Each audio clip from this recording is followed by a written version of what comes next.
Good morning student. हम आज history का chapter 1 the rise of nationalism in Europe ये पढ़ेंगे। यहाँ पे आपको एक पिक्चर दिया गया है जिसमें बहुत सारे लोग कुछ मार्च कर रहे हैं फ्लैग लेके, और कुछ लिबर्टी दिखाया गया है, ये सब दिया है। तो हम इसका थोड़ा सा इंट्रोडक्शन देख लेते हैं।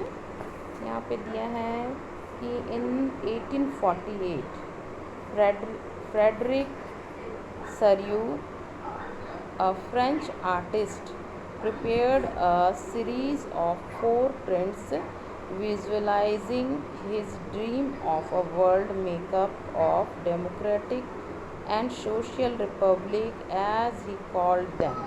यहाँ पे 1848 में एक फ्रेंच मतलब कलाकार आर्टिस्ट जो है फ्रेडरिक सरियू ने 4 चित्र की एक श्रृंखला बनाई है, सीरीज़ बनाई है।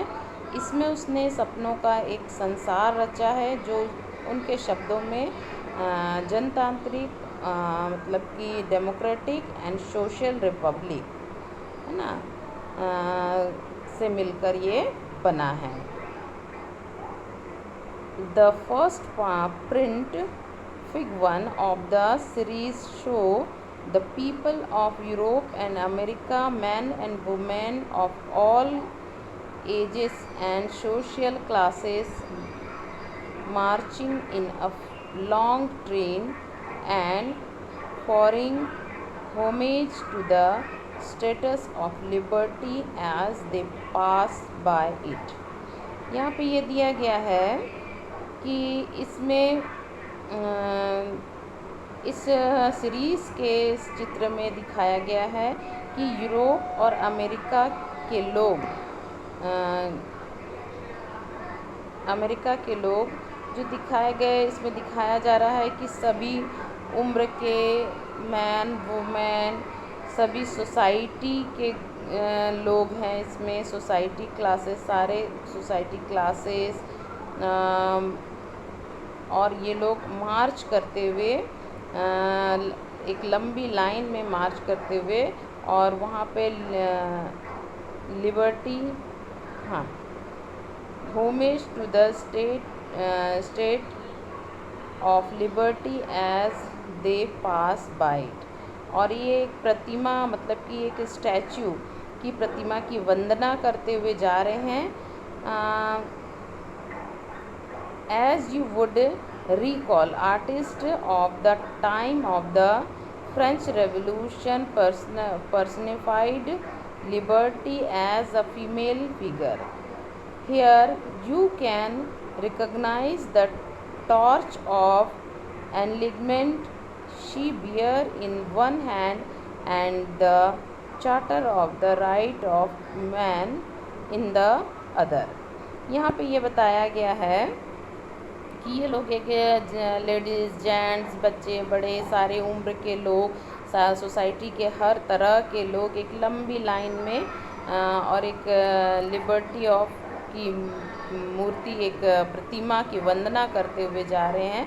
आपको याद होगा कि फ्रेंच रेवोल्यूशन के दौरान जो आर्टिस्ट थे वो इंडिपेंडेंट को, स्वतंत्रता को, फ्रीडम को एक महिला फीमेल के रूप में वो लोगों ने दिखाया था।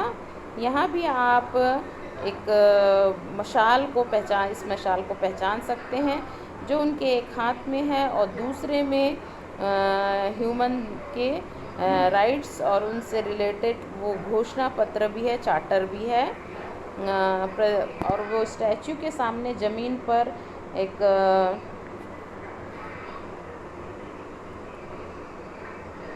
Charter of the right of man in the other, one of earth in the foreground of the image lie the shattered remain of the symbol of absolutist। यहाँ पे यहाँ पे एक बताया है कि दूसरे में मनुष्य के जो भी वहाँ के ह्यूमन बींग्स हैं उनके राइट्स का एक घोषणा पत्र उस स्टैचू वो स्टेटस के सामने ज़मीन पर एक ऑब्जोल्यूटेड इंस्टीट्यूशन के ध्वस्त वहाँ अवशेष उसके बिखरे हुए हैं। सरयू के इन सरयूज Utopian vision, the people of the world are grouped as distinct nation identified through their flag and national costume है ना। यहाँ पे एक चीज़ दिखाया गया है कि दुनिया के लोग जो पूरे राष्ट्र को समूह में बांटे हुए हैं, जिनकी पहचान उनके कपड़ों और उनकी नेशनल पोशाक से होती है, और इस स्वतंत्रता की मूर्ति से कहीं आगे इस जुलूस का वो लोग नेतृत्व लीडरशिप कर रहे हैं। संयुक्त राज्य अमेरिका और स्विट्ज़रलैंड जो अब तक स्टेट राज्य बन चुके हैं, और फ्रांस जो रेवोल्यूशनरी ट्राई कलर से पहचाना जा सकता है, उसमें 3 रंग के तिरंगे से फ्रेंच को हम क्रांतिकारी फ्रेंच को हम जान सकते हैं। और उनकी देखो ये दिया nation states already nation states France identifiable by the revolutionary try colour है ना, has just reached the status. She is followed by the peoples of Germany bearing the black, red and gold flag. और हम देखेंगे कि इसके पीछे Germany के लोग काला, लाल और सुनहरा फ्लैग थामे हुए हैं। ये interestingly at the time when Saryu created this image, the German people did not yet exist as a united nation. The flag they carry in an expression of liberal hope in 1848 on unify the numerous German-speaking principalized it is into a nation state under a democratic constitution. यहाँ पे ये दिया गया है कि जिस समय सरयू ने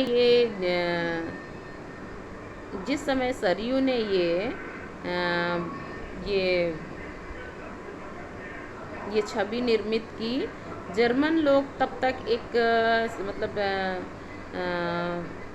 यूनाइटेड स्टेट का हिस्सा नहीं बने थे। जो फ्लैग वो थामे हुए थे वो 1848 की लिबरल होप्स ने अपनी अभिव्यक्ति को अपनी उम्मीदों को अपनी होप्स को उनके होप्स की अभिव्यक्ति है, जिसमें अनेक जर्मन लैंग्वेज वाले रियासतों में वहाँ पे जो डेमोक्रेटिक कॉन्स्टिट्यूशन के अंतर्गत एक स्टेट नेशन में गठित करने की चाह थी। जर्मन लोगों के बाद ऑस्ट्रिया, दो सिसिलियों की जो मोनार्ची थी वो, लंबार्डी, पोलैंड, इंग्लैंड, आयरलैंड, हंगरी और रूस के लोग हैं ऊपर स्वर्ग से। और उसमें ये दिखाया गया है कि ऊपर स्वर्ग से ईसा मसीह, संत और फरिश्ते जो उनके एंजल्स हैं, ईसा मसीह, सेंट्स और उनके जो एंजल्स हैं इस दृश्य पर अपनी नज़र जमाए हुए हैं। और यहाँ पे जो आर्टिस्ट है उसने उसका इस्तेमाल दुनिया के राष्ट्रों के बीच मतलब भाईचारा बांटने के लिए ये चीज़ें, ये काम सिंबल के रूप में fraternity among the nation of the world, और ये दुनिया में भाईचारे के प्रतीक के रूप में किया गया है। This charter will deal with many of the issues visualised by सरयू इन फ्लैग। और इस चैप्टर में ऐसे कई मतलब कि डील्स उठाए गए हैं जिनकी हम लोग कल्पना अभिव्यक्ति और वो हम लोग सरयू के इस चित्र 1 में की गई है। 19th century, during the 19th century, nationalism emerged as a force which brought about sweeping changes in the political and mental world of Europe। और यहाँ पे 19th सेंचुरी के दौरान जो हमारा नेशनलिज़म एक ऐसी ताकत बनकर उभरा जिसने यूरोप और पॉलिटिकल और मेंटल वर्ल्ड में बहुत अधिक परिवर्तन लाया, जिसने the end result of this change was the emergence of the national state in place of the multinational dynasties empires of Europe। और इस प्रकार इस परिवर्तन से अंततः यूरोप के बहुत सारे जो वंशज जो साम्राज्य थे उनके साथ पर स्टेट नेशन का यहाँ पे उदय हुआ और यूरोप में लंबे समय से एक मतलब मॉडर्न स्टेट की जो एक्टिविटी और उसके थॉट्स विकसित हो रहे थे, उसमें स्पष्ट रूप से इसको परिभाषित, इसको मतलब कि आइडेंटिफाई किया गया था कि जो हमारा जो सेंट्रल पावर है उसको भी बढ़ाया जाए। लेकिन स्टेट नेशन में न केवल उनके रूलर्स बल्कि उनके अधिकांश सिटीजन्स में भी ये सारी चीज़ों को बांटा गया था और इनसे ये सारी हिस्ट्री के बारे से उनके भाव और उनसे साझा किया गया था। और इस भाव में अत्यंत बहुत से मतलब पुराने काल से नहीं थी, जो उस भावना अंत काल की नहीं थी। और इस रिवॉल्यूशन में नेताओं आम लोगों ने बहुत सारे सरगर्मी से इसमें निर्मित हुए थे। और इस चैप्टर में हम उसी की जो प्रोसेस है उस प्रोसेस को देखेंगे। और 19th सेंचुरी में यूरोप में जो नेशन स्टेट का अस्तित्व आया उसके बारे में भी हम इस चैप्टर में पढ़ेंगे। अब हमारे यहाँ से शुरू होता है the French revolution and the idea of the nation. तो इसमें हम देखेंगे कि the first clear expression of nationalism came with the French revolution in 1789। हाँ, यहाँ पे दिया कि जो नेशनलिज्म की पहली स्पष्ट अभिव्यक्ति है वो 1789 में फ्रेंच रिवॉल्यूशन के साथ हुई। As you would remember was the full-fledged territorial state in 1789 under the rule of an absolute march। यहाँ पे ये दिया है कि 1789 में फ्रेंच एक ऐसा राज्य था जिसमें फुल फ्लेज टेरिटोरियल स्टेट था, है ना। और जो पॉलिटिकल और जो उसमें चेंजेस आए थे वो हमारे ऑब्सोल्यूट मोनार्चीज़ को प्रदर्शित करते थे और उसमें चेंजेस लाए थे। और इस प्रकार हम देखेंगे कि the political and constitutional changes that came in the wake of the French Revolution led to the transfer of sovereignty from the monarchy to a body of French citizens। तो यहाँ पे हम देखेंगे कि जो पॉलिटिकल और संवैधानिक बदलाव हुए उसमें डेमोक्रेटिक से निकला एक फ्रांसीसी नागरिकों के सिटीजन्स के ग्रुप में ये ट्रांसफ़र हो गई। और ये जो रेवोल्यूशन की घोषणा की वो सब लोग राष्ट्र के द्वारा गठन होगा और इसकी एक नियम या नीति इसकी constitution of the nation and shape it's destiny, और इसका एक नियत रूप तय किया गया। From the every beginning the French revolutionaries introduced various measures and practices that could create a sense of collective identity amongst the French people। शुरू में ही फ्रेंच रेवोल्यूशनरियों ने ऐसे अनेक बहुत सारे कदम उठाए जिससे फ्रेंच लोगों में एक ग्रुप मतलब एक सामूहिक पहचान हुई। पहचान की उनमें जो एक भाव है वो उत्पन्न हो सकती थी। यहाँ पे एक the ideas of la patrie, the fatherland and la हाँ हाँ la citoyen the citizen emphasized the nation of a united community enjoying equal rights under a constitution। यहाँ पे ये दिया गया था कि एक भाव पैदा हो सकती थी जिसमें लॉ पैट्री और लॉ सिटियन जैसे उनके थॉट्स ने एक मतलब संयुक्त समुदाय के विचार पर बहुत बल दिया, जिससे एक कॉन्स्टिट्यूशन के अंतर्गत समान राइट्स प्राप्त थे सबको। ठीक। A new French flag the tricolour was chosen to replace the former royal standard. और इसमें यहाँ पे दिया गया है कि एक नया फ्रांसीसी तिरंगा ट्राई कलर है ना, ट्राई कलर चुना गया, जिसमें पहले के मतलब राष्ट्र ध्वज की जगह ले ली थी। जो पहला जो झंडा था उसकी जगह इसने ट्राई कलर तिरंगा झंडे ने जगह ले लिया था।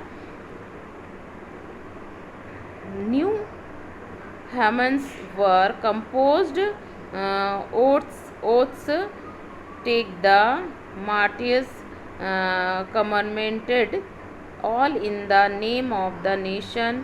A centralized administrative system was put in place and it formulated uniform laws for the citizen within its territory। और यहाँ पे जिसे एक कॉन्स्टिट्यूशन के अंतर्गत समान राइट्स प्राप्त थे, अतः एक न्यू फ्रेंच ट्राई कलर चुना गया, जिसमें पहले से राष्ट्र उस जगह ले ली और इंस्टेंट जनरल का चुनाव मतलब कि सक्रिय सिटीजन्स के समूह द्वारा किया जाने लगा और उनका नाम बदलकर नेशनल असेंबली कर दिया। इसको अंडरलाइन कर लो। The states general was elected by the body of active citizen and rename the national assembly. ठीक, यहाँ तक अंडरलाइन कर लो। हाँ, आगे new hymns were composed oaths take the martyrs. हाँ, यहाँ पे हमने पढ़ चुका है कि जो एक उसका नाम बदलकर नेशनल असेंबली कर दिया गया और नई उसकी स्तुति रची गई, शपथ ली गई, ओथ्स लिए गए और शहीदों का गुणगान हुआ। और ये सब मतलब कंट्री के नाम पर हुआ है ना। ठीक है, उस कंट्री के नाम पर हुआ। एक सेंट्रलाइज मतलब कि एडमिनिस्ट्रेशन व्यवस्था लागू की गई, जिसने अपने लैंड भाग में अपने रहने वाले सभी सिटीजन्स के लिए एक समान इक्वल लॉज बनाए और उनके अंतर्गत इंटरनल एक्सपोर्ट इंपोर्ट जो भी फीस थे वो समाप्त कर दिए गए और भार तथा और उनके ऊपर जो भी बर्डन जो भी नापने का एक समान व्यवस्था लागू की गई। ठीक है, जो भी वज़न हम वेट नापते हैं उसका मेज़र एक समान मेज़र उसका किया गया और जो उनके बोली थी वहाँ की spoken and written in Paris. हाँ, और वहाँ पे जो भी बोली थी और वो जो भी रिटन वर्क होता था वो पेरिस में उसमें होता था, फ्रेंच में होता था। Become the common language of the nation, और इस प्रकार वो राष्ट्र का एक कॉमन लैंग्वेज बन गया। तो हम आज यहाँ पे इतने देखेंगे। नेक्स्ट टाइम हम देखेंगे इस अगले पैराग्राफ से the revolutionary for the decades वाला, है ना। यहाँ से ठीक है, तब तक के लिए आप लोग इसको एक बार रीडिंग कीजिए, पढ़िए, और जो ना समझ में आए फिर मुझसे पूछिए। Okay student, thank you.